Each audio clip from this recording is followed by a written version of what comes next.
Hi, this is Dr. Rudy Cashman. You can also call me Dr. Wellness, Dr. Second Opinion. I've written a number of books about proper eating. So this subject tonight, I'm just fascinated to have with me a guest tonight, Matt Merritt, who owns an organic farm right in Fort Wayne, Indiana, right above St. Francis University there. I visited it. This is how he makes his living. He's extremely knowledgeable.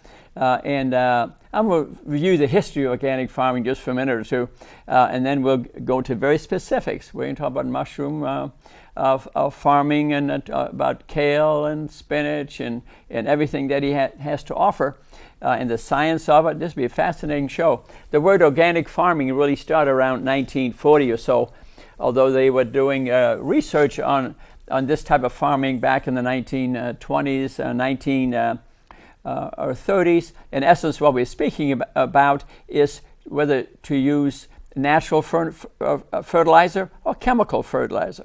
For example, I had someone sit next to me on a plane recently. The plane didn't take off, and it was a lady who sold for Shargill, a big farm organization. She said 98% of Canada, you won't believe this, I didn't realize that, Matt, 98% of Canada is chemical farming. Mm-hmm. Nothing but fertilizer and pesticides and hormones, and we need to get back to the original farming, I think, to avoid some of these dangerous chemicals, that we're eating every day. So that's the reason I'm so proud of you starting this way of farming. And tell us a little bit about the soil. That's really what it's all about. It's the nutrients in the soil, the fertilizers that we used, and when I visited you, for example, you were telling me quite a bit the things that you have to do to be even defined as an organic farmer. They passed around 1990 the Federal Act on National Organic Farming. They have a definition of it now, and things that you have to follow to be called an organic farmer. You've got to follow certain rules and regulation, don't you? Yeah. Tell us a little bit about the things that you have to do so that I can call you an organic farmer. Well, I think a lot of it has to do with just the soil. It starts with the compost and the nutrients that we put into it, just like the nutrients we put in our body. And compost is what I feel such an important role to the soil and what builds up the soil. And for organic farming, there's specific rules and regulations. We can't put straight horse manure onto the soil. We can't put straight any type of animal waste onto the soil. We have to compost it properly. There's specific rules to composting, and we have to follow by those guidelines. If you I guess to correct myself, you can put raw material on, but you can't harvest from it for 90 to 120 days. So really, the only time you can do it is in the fall time, and it's still not ideal because when you compost, you burn out a lot of the seeds, the weed seeds, and just nuisance to the soil, which makes it more difficult. So if you do put raw material on, you can't harvest from it that year, so you're out a whole year. And that's where it really is important to work on your compost and get it on the soil early as you can in the season, so then your cover crops can absorb the nutrients. And then when you plow down your cover crops, they hold all the nutrients, and this creates more biomass. And the goal is to build up the soil the soil, just because plants' roots aren't just 5 inches. In our soils, it's heavy clay. Yeah. So the more soil we can get, and the more biomass in the soil is really better for the long run. 150 years ago, our topsoil was a lot higher than it is today. It's about nutrients and nutrition of the plants, isn't it? And so we talk about the chemistry, the physical aspect, the biological aspect of our food. And talking about plant nutrients, I understand that we have macronutrients and micronutrients, and we have three of the 17 nutrients which you have. Understand, we have 17 nutrients. That 3 of those we get from the air.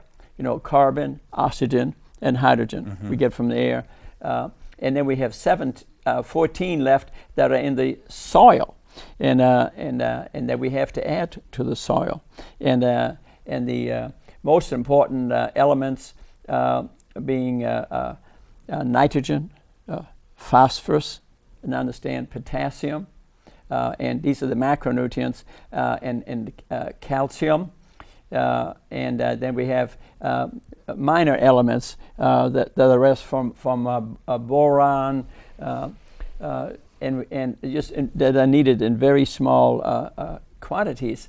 Now, I understand too, to my total surprise, that it takes almost a ton of manure to substitute for, say, an 80-pound bag of fertilizer. Is that true? Yeah. It's a tremendous inconvenience to bring on the compost. And that's, you know, one issue that is difficult in, you know, the smaller size that we have because we don't have animals. But, you know, we've been really blessed with the city because they've dropped off 40, 50 truckloads of leaves that everybody raked up, and then we're composting that, which is, you know, helping our tonnage of weight to, you know, compost, and that's a high carbon. So that's where we kind of, you know, we need more nitrogen.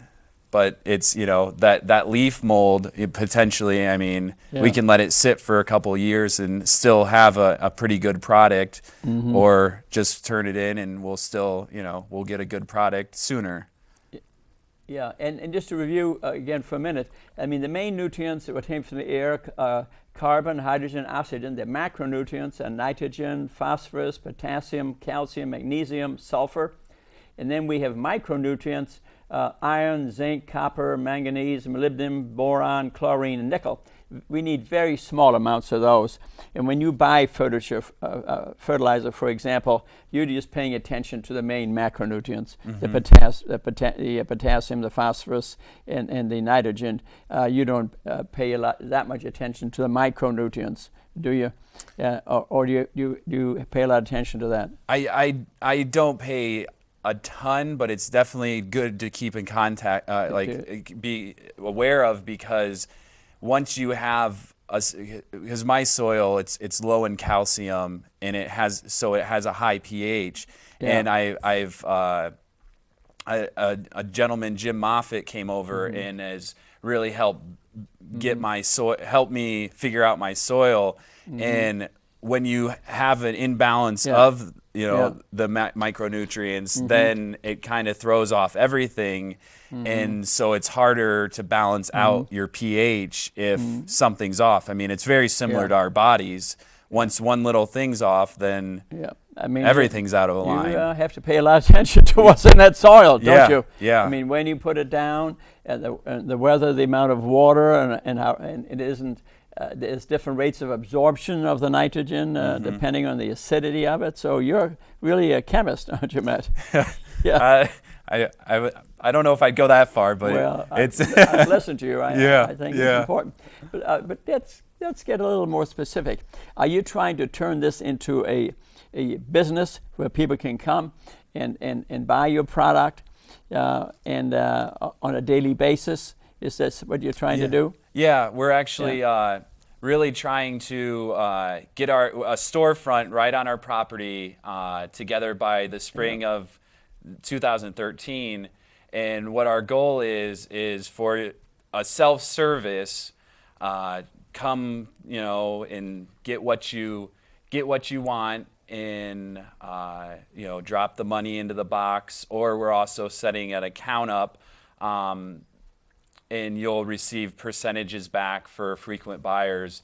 And our goal is really to get people involved in the community, coming out to see what we're doing. We're also wanting to do you pick. We don't have a lot of the perennials that that are common with U-Pick, like strawberries, just because we just closed on our property last August, in August of 2012.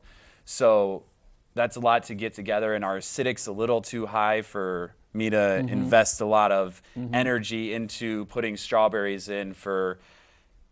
With it being out of balance, the higher chance of having more pest and disease, and then it's just but, really. But eventually you'll have strawberries too. Yeah. The farm has to develop. Let's talk about some of the things that I know you know a lot about, and I don't know a lot about. For example, I know you sort of, having lived in Germany in the war.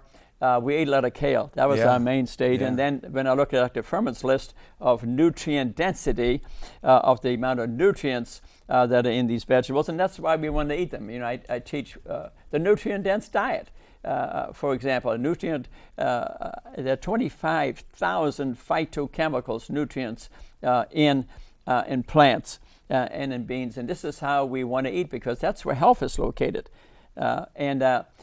So kale is Dr. Fuhrman has these Andy scores where he scores the amount of nutrients in food, and he gives it 1,000 points. So let's kind of start this little adventure by showing us and telling us a little bit about kale. And like I said, it is very high in nutrients that lead to good health. Dr. Fuhrman has wrote another book called Reversing Type 2 Diabetes, where he has these Andy scores and all these good foods. And incidentally, my name is on the back cover. Nice. He asked me to write something about it, and that'll be a bestseller, New York Times bestseller. So that was nice. And but he would love to have been here tonight, but he's out of town. So tell us about kale. Tell us something about kale. Well, I think of kale as being like 3 varieties. I think of being just like a curly leaf kale, kind of. A lot of restaurants will use them as a garnish, really, instead of parsley. It's a cheap parsley. And then I also have like the colored kales. Here's a couple. This is also a curly colored kale, but I also have this red Russian that this turns purple in the dark or in the cold. It just really just turns a nice purple. And then we have a dino kale, and you know I think they're all very sweet. The big thing is that people that are turned off by kale, they may have not had it at the right time. I think the biggest thing to keep in mind is it's very important to eat seasonal for it to have the highest quality taste. And kale is a cold season crop. In Scotland, they would have gardens in their backyards just full of kale, and it would be the kale gardens. And the reason why is you can harvest kale in a foot of snow. It's just so cold tolerant and such a great cold weather crop. And you know, I actually harvested this today, and it was actually it was frozen when I harvested it, and it's still, I mean, you can just feel that, and it feels, great. I mean, that's beautiful. That is beautiful. And I had no living idea that you could harvest this in the snow. Yeah. And I have guests sitting back. You didn't see them. It's Dr. Rula and his wife Sula, pediatrician. We give lectures together on proper eating. And his house is surrounded by a garden. Do you have some kale in there? I actually do. He actually does. Okay. Okay. Yeah. Okay. So this is something to grow late in the fall, perhaps. Yeah. When did you plant this? That's actually from the spring of 2012. Is that right? Yeah. So and you've been harvesting it all along. Mm-hmm. And this is actually the top of the plant. So this plant's pretty much done for. It will go to seed this coming spring. Okay. But the nice thing about kale is you can harvest it for 6 months. I mean, plant it in June or July, and just let it grow, and you'll have a plant 2 feet tall, and you can just harvest daily from it. And And Wow. and a lot of people are turned Yeah. off by kale because they've had it in the summer and it's Yeah. bitter Yeah. or it's tough, Yeah. and that's when Yeah. that's not when I don't like to sell it because it doesn't taste good. Yeah, but you can add condiments to it and make it feel great Yeah, and throw it in yeah. any old salad. It's full of fiber, full of phytochemicals. You know, remember, it's 1,000 points and Andy points in Dr. Furman's nutrient-dense way of eating. A nutritarian is a person who considers the nutrient density of their food. And if you want to have no disease, be of normal weight, live to be 100, this is part of your meal. And isn't this wonderful? I didn't know about the different types of kale, too. That's just great. I know one day I walked through your greenhouse and you cut off a leaf off of it, and I ate every different kind of kale on the way to work. That is great. Is it? And what type of soil in kale? Again, the nutrient, a lot of nitrogen, phosphorus, potassium, calcium you need in the soil. And Kale's actually a really good plant that it grows in. I mean, it can grow in pretty poor soil conditions. Is that right? So, yeah. So that is the nice thing about kale is, you know, it's not touchy. I mean, Yeah. you can yeah. get a reasonable garden and the stuff will grow. Now, one thing that is, I would say, you know, for anybody starting off growing kale, like the curly vates is a really good kale to grow because it has, I've noticed just for myself, it has more pests and it's more pest and disease resistant. But now the Latticino or the Dino, I just call it Dino because my boys like dinosaurs, so it's easier for them to eat. But this, you know, this I've noticed has this more disease, not disease, but more pests. There's nothing wrong with it. Just you'll get more holes in it. And so I think for someone starting off, this is a good one to start with. And I don't necessarily know why it's like that, but it just maybe it's the rough, you know, it's the curly rough. It's hard to get in. So yeah. Let's move into one of our favorite subjects, and I know you know a lot about it, and I know you didn't bring this log here for nothing. and tell us about mushrooms. Yeah. And but I might mention for a second. You know, we talk about phytochemicals being foods of color. You know, that have the great color to them.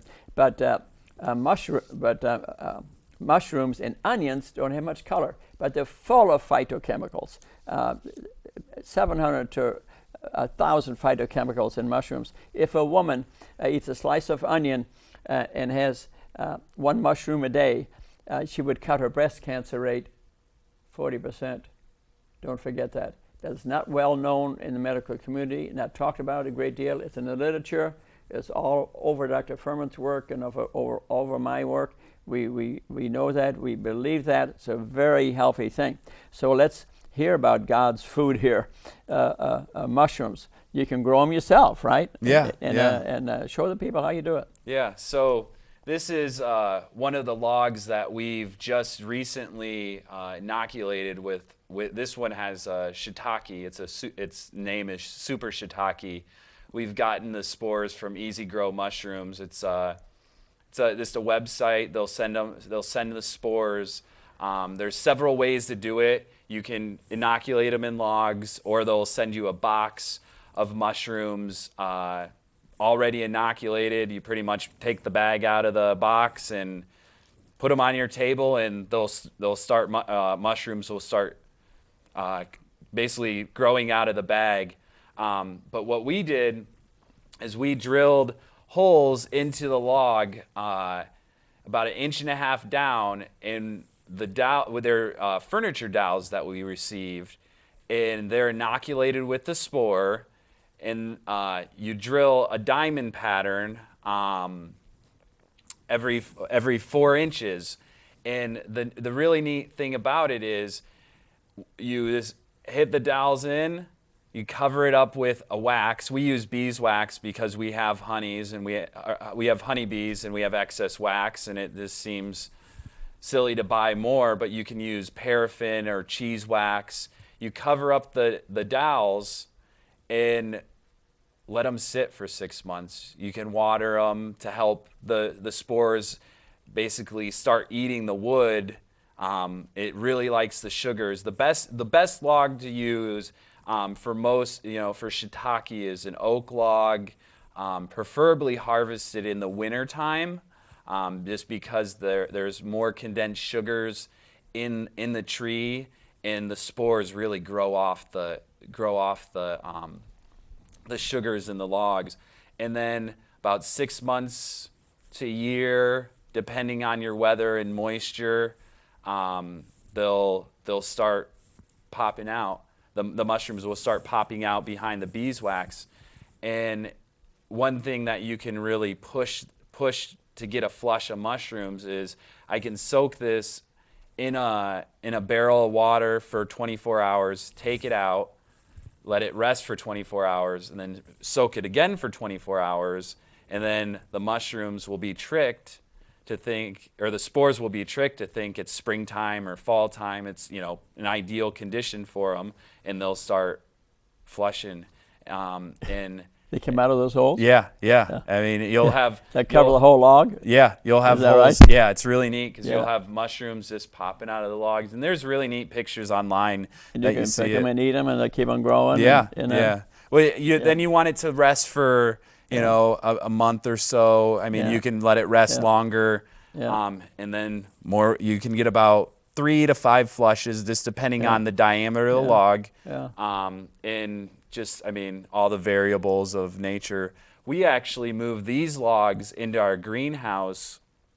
The theory behind that is hopefully we'll have it warmer so the spores will take off faster and not be dormant through the winter, and then we'll water them through the winter. So Yeah, I've been in your greenhouse. My God, it's like Florida in there. Yeah, and, yeah. And you're not heating it. It's just the sun coming through the way it's designed. Yeah. It's the sun coming through. It was very warm. Yeah, it's a passive solar. I had to take my jacket off.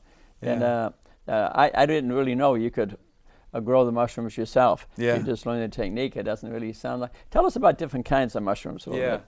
Well, we are actually, this is a shiitake log, but we also, we're growing a golden oyster, and this is a really neat oyster mushroom because it's a bright yellow. It's just, it's a gold, it's kind of like my yes. sweater? Yeah, perfect example. But it's a bright oyster mushroom. Yeah. And this one's really neat because it's just, it sells itself because Is that right? yeah, it's really good for assimilating the immune system, Wow. supposedly. That's yeah. why we're talking about cancer, Yeah. anti-cancer. Mushrooms are anti-cancer. And then we also we're doing a Phoenix Phoenix oyster, and that's very similar to what you see in the grocery store. It's just a white oyster mushroom, very traditional. It's very high in proteins, which is nice because a lot of people use these as meat alternatives, and it's just That you kind of turned on my button right there because people do not realize that plant protein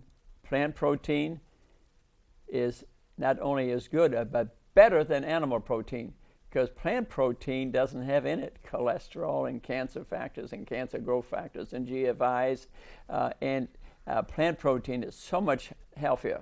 Because I hear some people say, I got to have my protein and I got to eat meat because I need my protein. They are dead wrong. They don't need animal products. They can eat plant products that are much healthier. Beans, mushrooms, they're 50% protein, and carry none of the nasty cancer factors and hormonal factors, and so much more healthier. And this sounds exciting about your mushrooms. I noticed you have a very nice pamphlet here, and I'd just like to mention for for a certain amount of money, you can go to your farm and all year long pick everything you want. And a concept I've seen before, and that's a wonderful thing. I'll definitely be doing that. And the amount of products you have available is just unbelievable. I just read a couple here. In the winter, arugula, beets, cabbage, carrots, the celery, collard greens, endive, garlic, herbs, kale, leeks, lettuce, Napa cabbage, onions, radishes. In the spring, arugula, carrots, cabbage. In the summer, basil, beets, carrots, cucumber, collards, eggplants, garlic, green beans, melons, onions, hot peppers, sweet peppers, parsley, squash. And in the fall, again, arugula, carrots, cauliflower, shad, and kale anytime, I suspect. Eggplant. I mean, this list is just unbelievable. Every one of these products that you're going to have, and how healthy and full of the healing phytochemicals, that they are. That's just fantastic. And show us some of the other things that let's go through onions. Let's go through onions, because I speak about the healthy onions. It's good to eat some raw, slice them raw, because then you get the real phytochemicals. And then throw the other half in soups. But the most phytochemicals, if you chew them, you release them. And aromatase is called. It's a cancer fighter. For example, if you have metastatic cancer, metastatic breast cancer, to eat this way, it has been scientifically shown that lives can be turned around, lives can be saved. There was a recent scientific paper on that, reiterating that very much. That's not something that you hear a lot from the cancer doctors, but this is very important to prevent cancer. Number one is half the cancers, frankly, can be prevented by nutrient-dense phytochemical eating. That's in the literature. That's in the literature. Dr. Furman's book, Supreme Immunity. It's right in there. Many other papers. So this is, very important what we're speaking about today. But let's hear about onions. Well, something interesting that I actually just realized, the Latin onion in Latin means one, which is really interesting from my perspective, because it's in the same family as garlic and shallots. And when you put one onion seed in, you only get one onion bulb. But when you put a clove of garlic, you get a whole bulb of garlic with multiple cloves. And I just thought it was very interesting to think, onion means one, and you're going to get one bulb. But it's really, onions are an interesting plant because they're daylight sensitive. So you really need to get your onion seeds started very early. Basically right now till February, you don't want to get too much later, because you want to have your onion about the size of a pencil, like a number 2 pencil.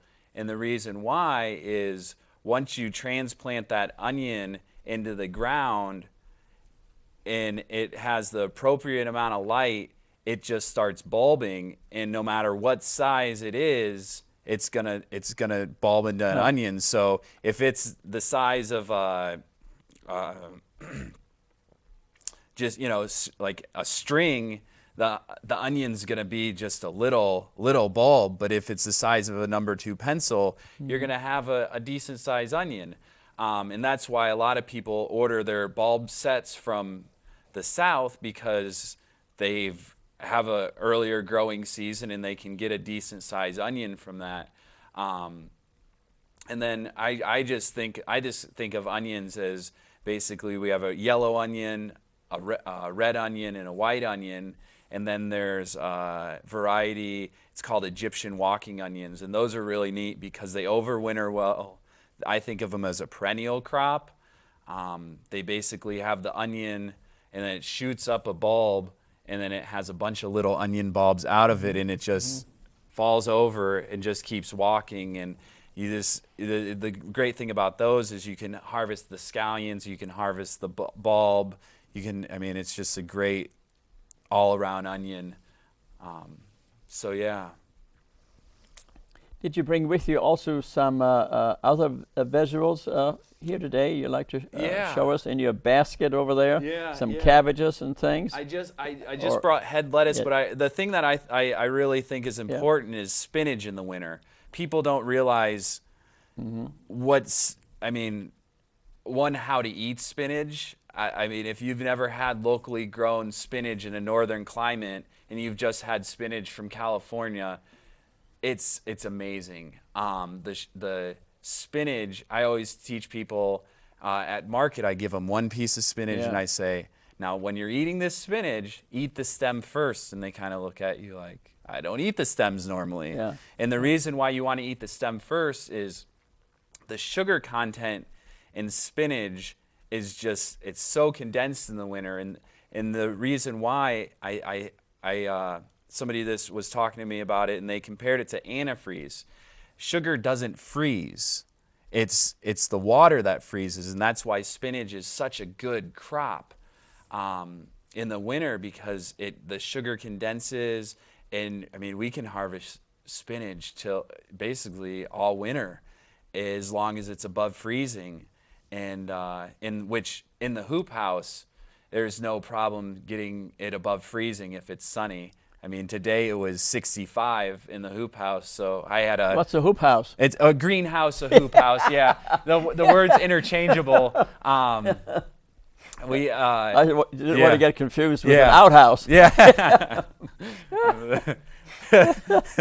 But the temperature in the hoop house or greenhouse is 60, 65 today. I don't need a coat. I can go in a long sleeve shirt and go harvest, and it's 30, 35 degrees outside. So being above freezing is not a difficult task in our weather. So Are there different types of spinaches? Yeah, there's smooth leaf, and then there's Savoy, and there's semi-smooth. The smooth leaf is what I commonly think of a baby salad mix, what we get at the grocery store. Savoy I can actually show you. It's just a little more rough.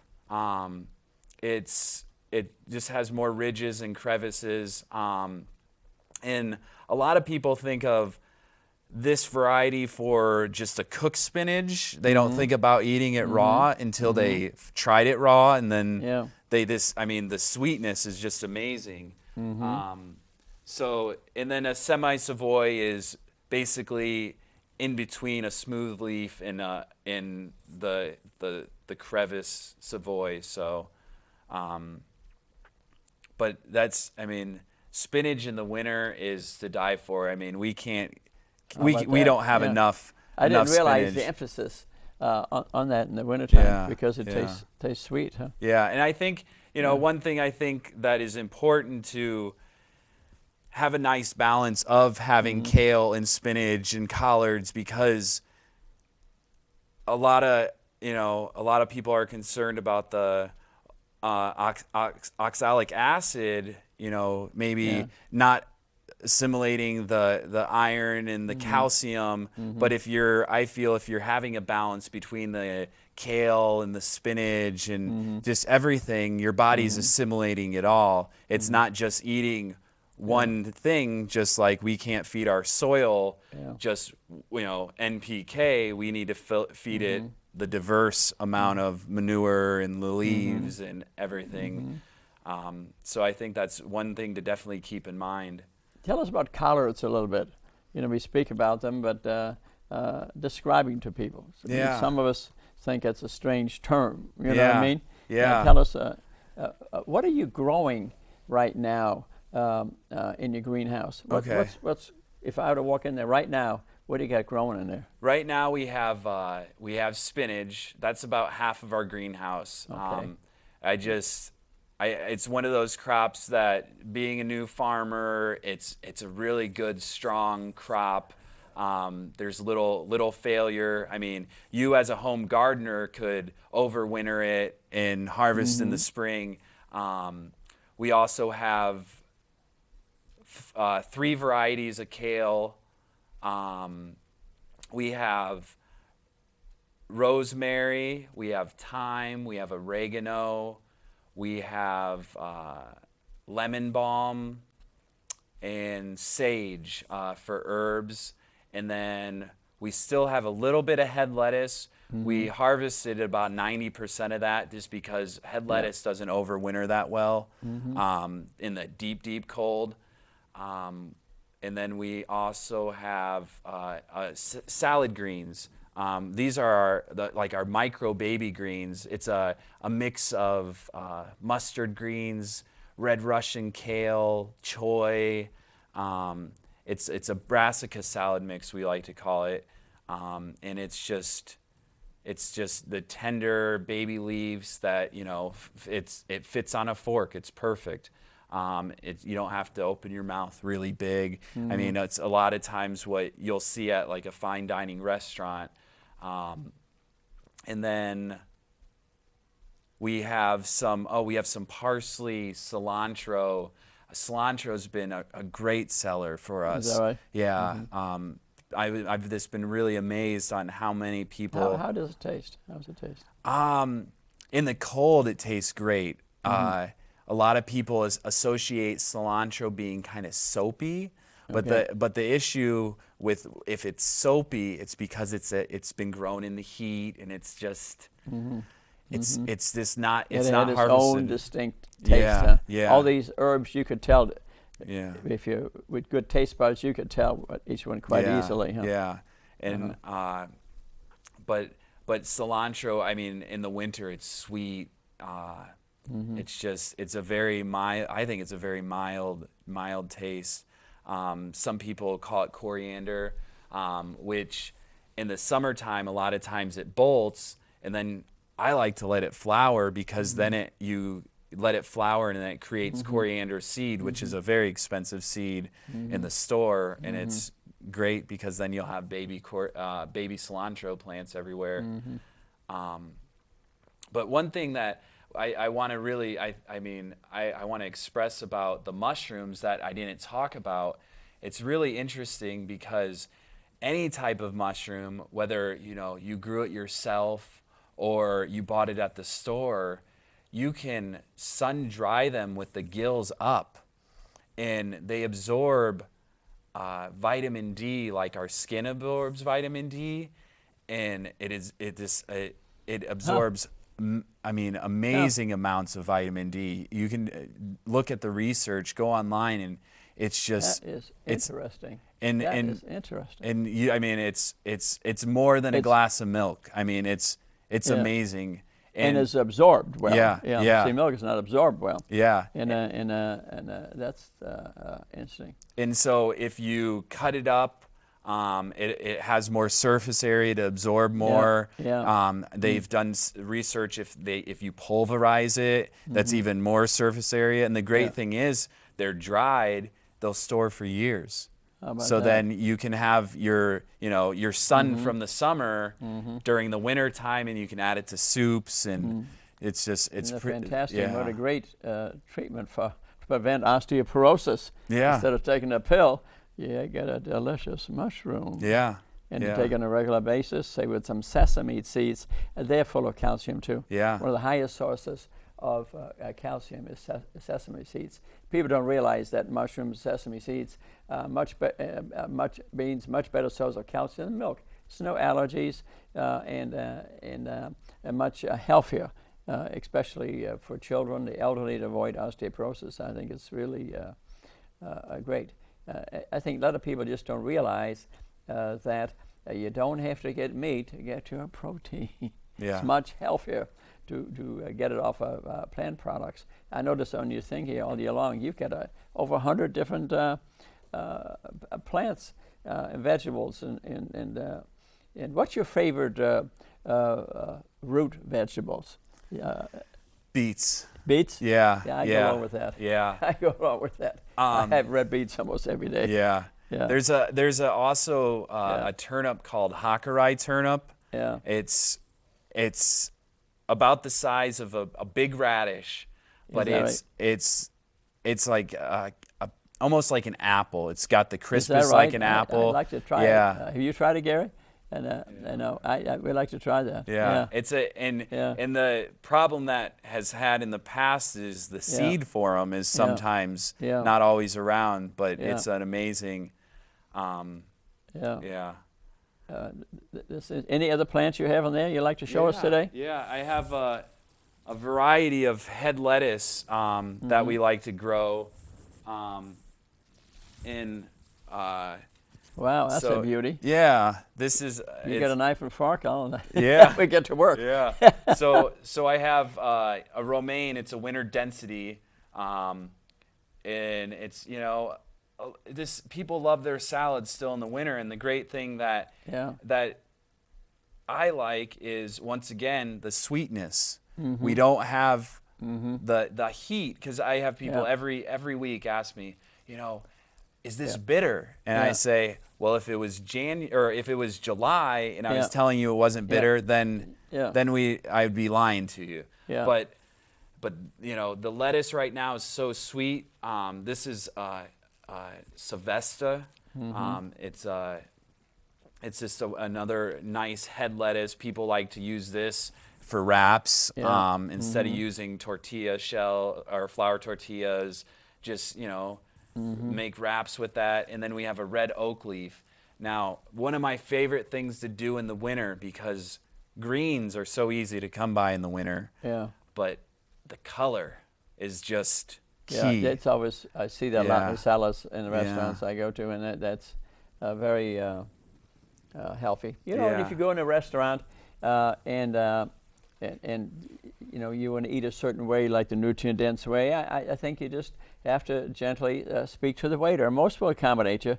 You just got to, my friend Dr. Varula, the pediatrician I was speaking about earlier, I seen him go to work in a restaurant, in one of our Italian restaurants, and he ended up with a beautiful meal, totally designed by him and the waiter. Yeah. So people will go off menu and get you what you want, but you gotta nicely devote a little time to it, because they like to please you. Yeah. And we can get restaurants to slowly change. Maybe they could, 10 to 15% of their restaurant could be nutrient dense.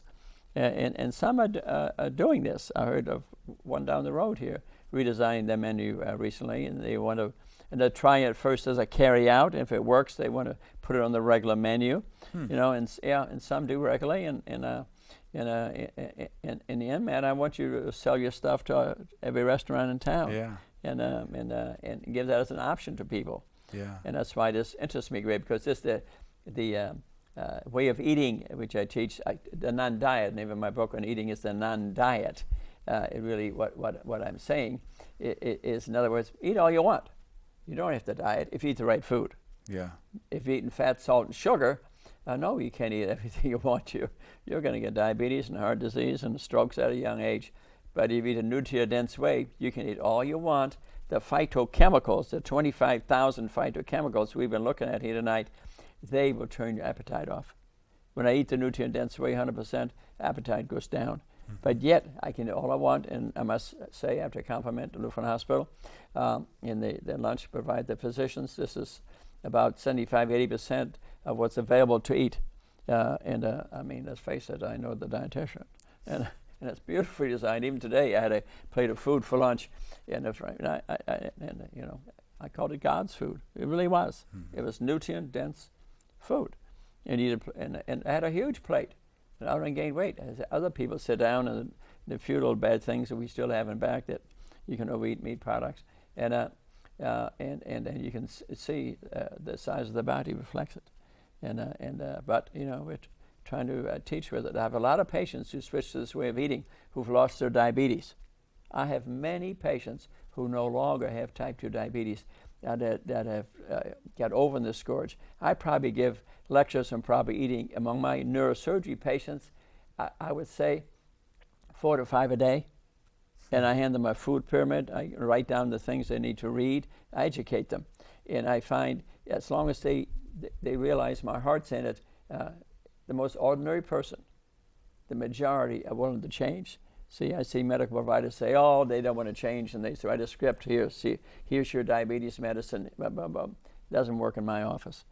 You're going to get a talk, even if I plan to operate on your brain and you get type 2 diabetes. I'm going to say we got 2 problems here.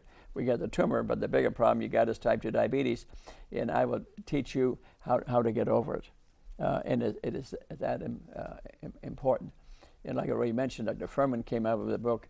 I wrote a book, Reversing Diabetes, so did Dr. Furman. And my endorsement of that book is the back cover of his book. And to me, his book is probably the Bible of nutrition. When 1 out of 3 people I'm looking at has type 2 diabetes because they eat the wrong food. And if they eat this way, their disease has a 90% chance of going away. And that's so much better for your health.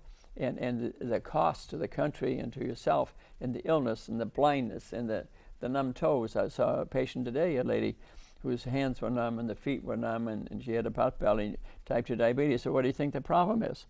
Knock off 25 pounds and you don't have the illness. And I spent a lot of time with her. She was not even the patient. She was a relative of the patient. But I took full advantage of the situation and spent an extra. I said, honey, you get 10 minutes, and bang, I was at it again. And she was very instant. I think she's going to read the stuff, and get healthy. You got anything else in your box over there? Yeah. Come Well, on, I think one thing that is so important. It's not the honey that we have, but it's our bees for pollination. It increases our pollination by 50%. Does it really? Yeah. So that means we're going to get 50%. In the pollination, you get more flowers, and that leads to plants. And more fruits, and in the byproduct of the honey's great.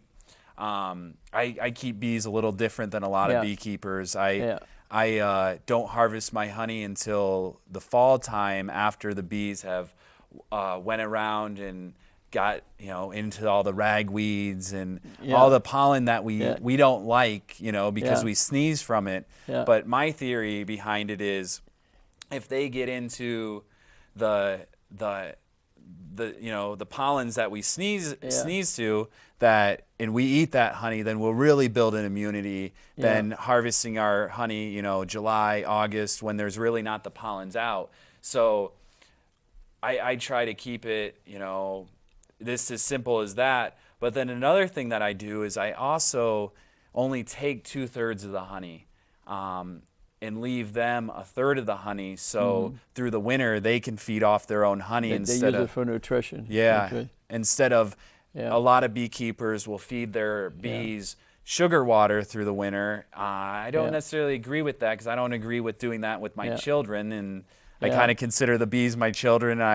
I've noticed I haven't ever fed them sugar, and I haven't lost these bees, and you're right. To me, it works. But how healthy is honey for us to use, say, on a regular basis? How healthy is that? Well, I think in moderation, just because of the sugar. But I think it's a lot healthier than using a cane sugar, for your baking. I mean, that's all. The only things we use are, in our family, really is honey and maple syrup for baking. And I think it's a lot healthier. And your family looks great. So it must work. And then do you have 1 ounce of fat on it? I don't think so. I don't think he does. And the nice thing about honey is, I don't filter it so it's pure. I like to keep some of the beeswax in it. I think there's probably propolis in it. And then you can also use it for putting on healing wounds. And we love our mint tea with honey, or lemon ginger honey tea, and that's just. I wish you had some here. I'll pretend I have a cold. What a thing for the flu. And that's. Describe it once more. It sounds so beautiful. It's we have mint tea, but then we also do. My wife loves this. It's lemon, ginger, and honey tea. Pretty much just grate as much ginger as you want, fresh ginger. And for a full pot of tea, she uses a whole lemon. For just a cup, she uses a half a lemon. And then, however sweet you want it. Because some people like the sour, some people like the sweet. But it's to die for. She makes it a lot during the winter, just because. I want you to make me a promise here for thank you for putting you on the show, that you would invite my friend Dr. Merola, his wife Sula, and me over for some tea. Some evening on a cold night. We'll do it. That would be so. And of course, we're going to expect to eat some kale and some of. The other thing out of your, other plants out of your greenhouse. You just cut them off. We don't have to put anything special on them. We love this. Something. Go right ahead. Something I was just thinking about, which would be really good too, to add to the tea, doing like a lemon rosemary honey tea. And that would be really, I mean, I think rosemary is such a great plant. I mean, just the smell is just, you know, I always just like to wipe my hands on it, and now you have, you know, a cologne or perfume. Can I put it in my pocket? Yeah, in my jacket? yeah. But that would be a really nice tea, and rosemary has so many great benefits. I mean, it helps with your circulation. A lot of phytochemicals in it. Yeah, it's, I mean, you know, it freshens your breath, you know, which is always nice. You got nice after meal tea. Yeah. It's really good for respiratory. And I've heard that, you know. Does anybody make rosemary mouthwash? You know, I don't know. That's interesting. We ought to come up with that. I think this is really has a nice. Man, this is really it's odoriferous. It's odoriferous. The one thing you have to keep in mind if you're growing rosemary at home, that it doesn't overwinter. So you definitely need to either keep it in a pot or dig it up in the fall time and bring it inside. Just because you'll be sad next spring when you go out to harvest your rosemary and it's gone. But it's or just if you don't want to dig it up, just clear harvest it, hang it upside down, and then you can have dried rosemary.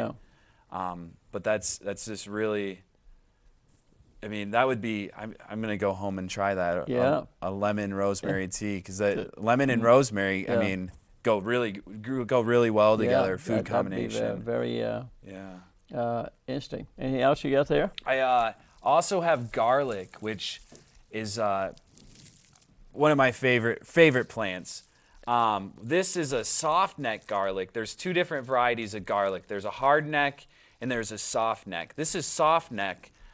It's great because you can make nice braids like this, and then you can just hang it in your kitchen and just cut one off when you need it and break it up.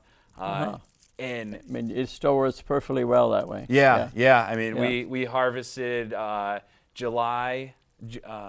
July, and it's been hanging in our kitchen since.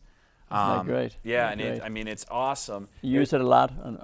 Do you? Yeah. And it's a great crop to grow for anyone. It's really simple to grow. You pretty much just take a bulb, break it up, and then you have all the cloves. And each one of those cloves will grow a whole bulb. Is that right? So it's an easy one. Huh? Yeah, it's really easy. The great thing is you plant it in the fall time, a couple weeks before the frost, and then you put straw on top of it, 6 to 8 inches, and then it overwinters, and then come June, July next year, you go harvest it. And the great thing, there's also, which this isn't, there's a hard neck, and the hard neck shoots up which would be a flower. It's called a garlic scape, and it's just a great byproduct for. You basically get a double harvest of garlic. So once you see that scape, you just break it off, and you put little. You need to have some type of oil, a little olive oil, little salt, pepper, or I mean, you could probably just put a little, soak it in water, and then I put it on the grill like you would grill asparagus, and just eat it like asparagus. It doesn't have the really strong garlic flavor, but it's tender like asparagus. It's so just wonderful. Or you can just chop it up and saute with your vegetables. And then the reason why you want to harvest that scape, if you don't harvest that scape, your garlic bulb will be really small because it's putting all the energy into a flower, and then your bulb doesn't really bulb up, and so it's really important to harvest that scape. So I just think you should just eat it. That sounds fantastic. Yeah. And you have any other gems in there? I actually don't, but one thing that we really are also doing at our farm, which isn't food related, but I think it's so important for just happiness and well-being. We're doing about 30 to 50 varieties of cut flowers. just throughout the season. We have about That's beautiful. Yeah. Love flowers. yeah, because That's matches my clothes. yeah, No, but that's wonderful. I'd like to spend a few minutes of why yourself and myself have developed this passion really for organic farming. What America is eating, the mad, sad, toxic American diet. We have an unbelievable obesity rate. 1 out of 3 people are becoming type 3 diabetic, which causes strokes and blindness and amputations and renal disease. And the main reason, and there's going to be 1 and 2 within 5 years, I truly believe. I'm a neurosurgeon. 1 out of 3 of my patients need a lecture on getting rid of diabetes. So this, but regular chemical farming that we see today is beyond belief. Canada is 95% chemical farming.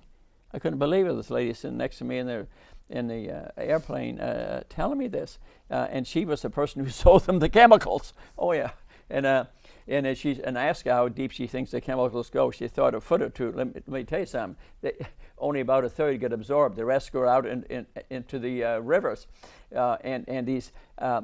and what we're doing today in animal products. When you take a beef, for example, they feed it. They want to eat grass, of course, but instead we feed them corn that has been grown with pesticides and growth hormones and petroleum products. Petroleum is carbon, after all.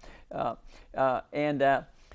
put them in a cage for 6 months. They feed them feed them grass, which they like to eat. Then they put them in a special cage, about 10 at a time or so, where they teach them to eat corn. You get to teach them to eat corn. They don't want to eat corn. Their stomach's unmade for that. Then they put them in a cage by themselves, and for 150 days, they let them stand and eat their own excrements, and they put pesticides in there, and they eat that too, and they add growth hormone to make the corn grow faster. You can't believe the government supports this abuse of genetically modified corn. You're not eating the corn in Mexico. They're eating the corn that's genetically modified, which we aren't used to. They add growth hormones, and then they fatten the cow up and to make fat as possible. They may even add chicken litter, which is full of fat. Chicken litter is very expensive.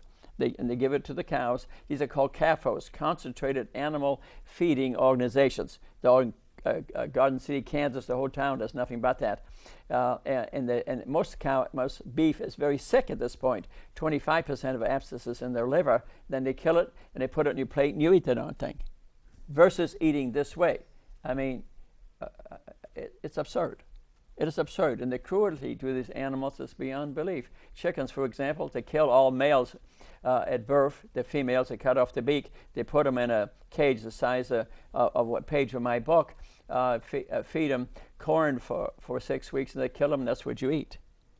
And when you think of the cruelty, and that's why I think organic farming, and then we get back to the roots of this, I think is extremely important. So in summary, tonight we have presented to you an alternative. It's coming back. Organic farming is coming back. There's a book out there too called The Mad Cowboy by Lehman. Very good to read. That goes through this in the farming process.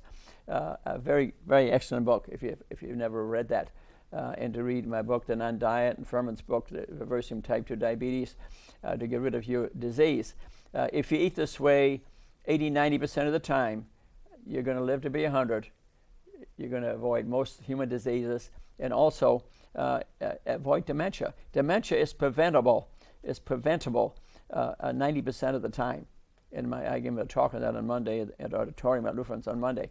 I truly believe that. I've read the literature. A lot of it's related to exercise and eating properly, because fat in the blood and high sugar products cause what's called ages. The sugar combines with the protein in the brain cells, slows your brain down. High rate of dementia with type 2 diabetes. So memory loss can be prevented by eating properly, exercising regularly. And I wish you a lot of success, man. Well, this has been a great show, but and we're going to do it again. We want the whole town become organic gardeners. You don't have to necessarily be a farmer. Yeah. I understand they teach organic gardening at IU Purdue, but I was sorry to hear, I called Purdue University, they don't teach organic farming there. Not believable, but it's true. But thank you so very much for watching this show. And we love you all. That's why we did this. Namaste. I hope you join some of our other shows, which are about health and the mind and the body and exercise, a subject that we love to talk about. And you can call me Dr. Cashman, neurosurgery, 42 years at age 39. Dr. Wellness or Dr. Second Opinion. I'll take any of the three. Or you can just call me Rudy. That's okay too. Send me a book. I'll read it. Then we'll eat at Starbucks or have a cup of coffee at Starbucks, and I'll talk to you about it. See what you think. And we love you all. Thank you.